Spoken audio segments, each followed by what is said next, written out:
Olá, a paz e a graça do Senhor Jesus. Vamos voltar à leitura. Pegue a sua escritura e nos acompanhe.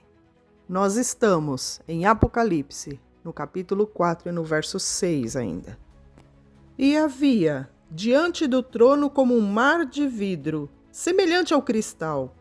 E, no meio do trono e ao redor do trono, 4 animais, cheios de olhos por diante e por detrás. Diante do trono, ou na frente do trono, há um mar de vidro. O Deus imortal habita na luz inacessível, inalcançável.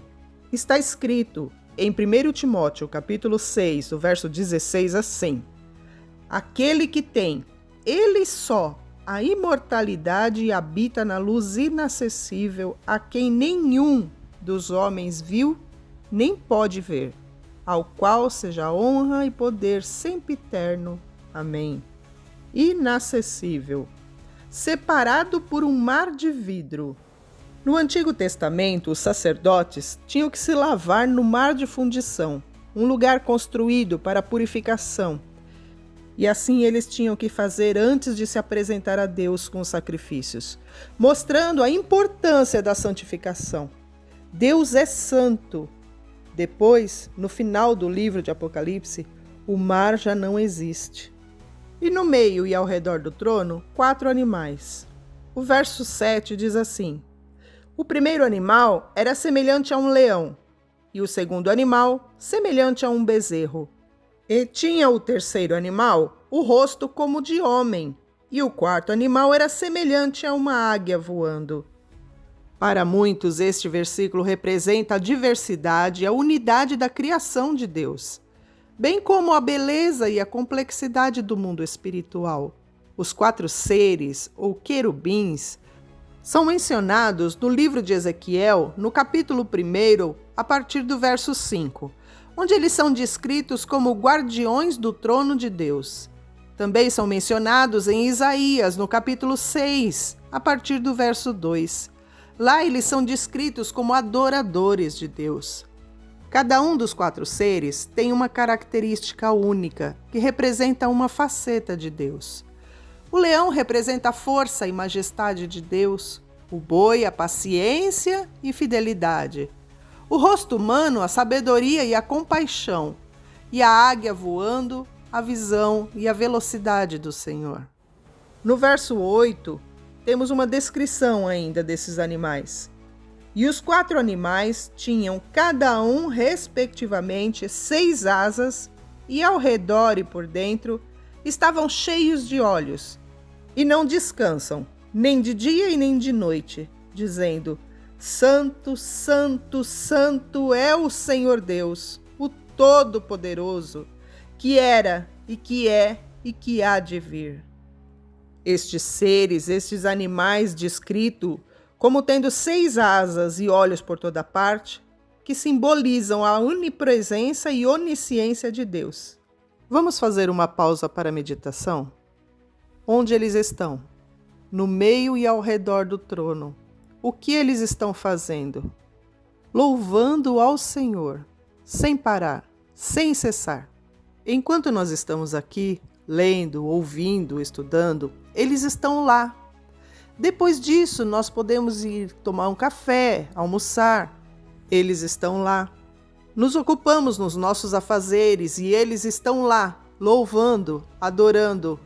Nos distraímos na televisão, no celular e eles estão lá louvando. Pensa nisso. Vamos ler agora os 3 versos seguintes.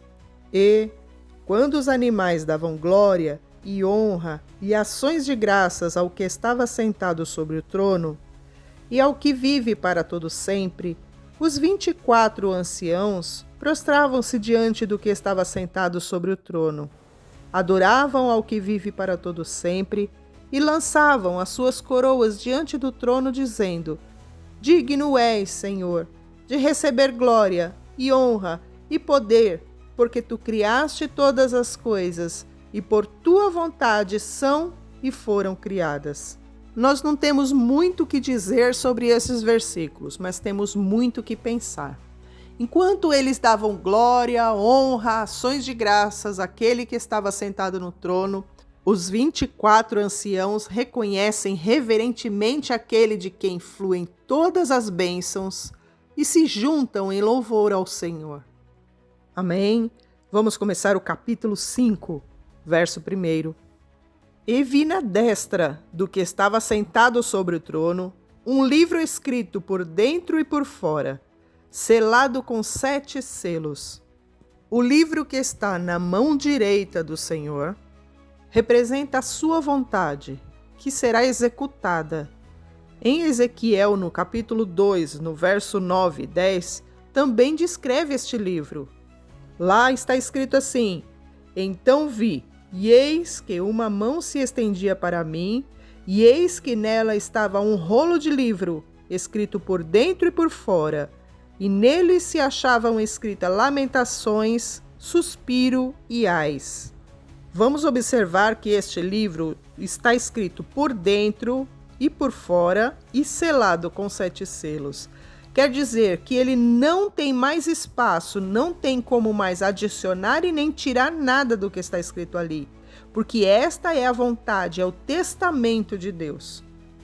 Versículo 2: E vi um anjo forte, bradando com grande voz: Quem é digno de abrir o livro e de desatar os seus selos? Será que ele está fazendo essa pergunta porque ele não sabe? Não. Ele está fazendo essa pergunta para que todos façam uma autoavaliação. Pois o verso 3 explica: E ninguém no céu, nem na terra e nem debaixo da terra podia abrir o livro e nem olhar para ele. Veja, este versículo cita 3 lugares: nem no céu, nem na terra e nem debaixo da terra.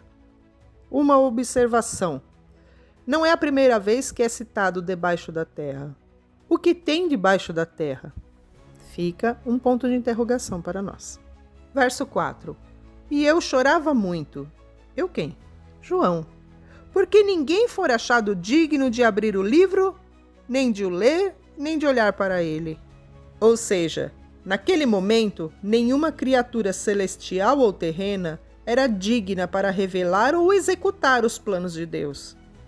Verso 5: E disse-me um dos anciãos: Não chores, eis aqui o leão da tribo de Judá, a raiz de Davi, que venceu para abrir o livro e desatar os seus 7 selos. Um dos anciãos que estava lá veio consolar João. Ele apontou para o único que poderia fazer aquilo. E na descrição o chamou de Leão de Judá, que é a figura de um rei, com poder, é aquele que governa. Quando a Bíblia diz que Jesus é a raiz de Davi, isso significa que nele se cumprem as promessas de governo dos povos, feitos à casa de Davi.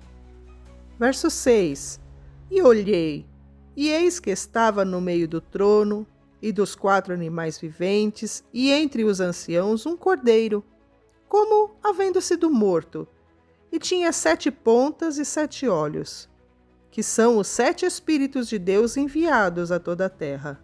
Para a nossa imaginação é difícil montar essa imagem, mas ao invés de um leão, o emblema da força, João viu agora um cordeiro, o símbolo da mansidão e da oferta sacrificial.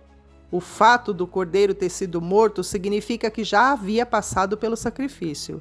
Porém, estar vivo mostra que ele venceu a morte. Estas 7 pontas são chifres, mostram um poder perfeito e completo. Os 7 olhos representam o conhecimento e o discernimento total e perfeito, que são os 7 Espíritos de Deus. Vamos relembrar? O Espírito do Senhor, o Espírito de sabedoria, o Espírito de entendimento, o Espírito de conselho, Espírito de poder, Espírito de conhecimento e Espírito de temor do Senhor, como está escrito em Isaías capítulo 11, no verso 1. Amém? Pausamos a nossa leitura no capítulo 5, no verso 6.